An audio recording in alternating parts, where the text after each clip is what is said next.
Que la pâte à tartiner El Morgiane vient d'être bloquée à Marseille. Vu que la pâte, elle arrive en Europe parce qu'il est en train de cartonner. Ils ont le démon, c'est un truc de fou les frérots. Il y en a très peu.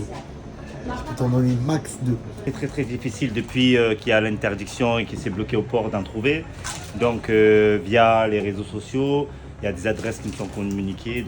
On n'est pas à la limite du coupon soviétique, mais on rationne quand même. Et pour satisfaire le plus de monde possible. C'est une crise majeure que traversent les amateurs de la pâte à tartiner El Morgiane. Désormais interdite d'importation, cette crème noisette produite en Algérie par l'entreprise C'est Bon était devenue un véritable phénomène depuis cet été, rendu célèbre en Europe par les réseaux sociaux.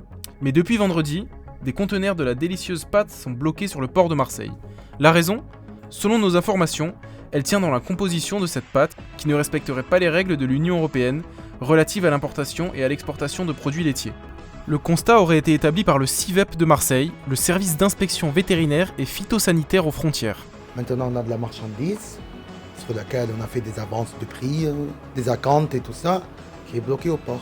Et on est dans l'incertitude totale. Même pour le fournisseur, il te dit qu'il y a un problème de conformité à la réglementation européenne sur l'exportation du lait ou du droit à l'exportation des produits transformés. Avec du lait, déjà quand on dit le lait algérien, il est importé déjà. C'est du lait généralement France, Pays-Bas et Nouvelle-Zélande, importé en poudre. Cette interdiction se répercute sur les prix. La pâte atteignait déjà les 10 € dans ce magasin pour le pot de 700 grammes, comptait aujourd'hui 13 €. El Morgiane signifie le corail, une expression pour signifier la rareté. Ce produit qui déchaîne les passions porte désormais bien son nom. Dans le 11e arrondissement, dans le quartier de la Val-Barel, un braquage a eu lieu sur fond de la célèbre pâte algérienne. Un commerçant qui pensait venir se fournir en pâte à tartiner pour plusieurs milliers d'euros est tombé dans un traquenard, se faisant racketter par 2 hommes armés.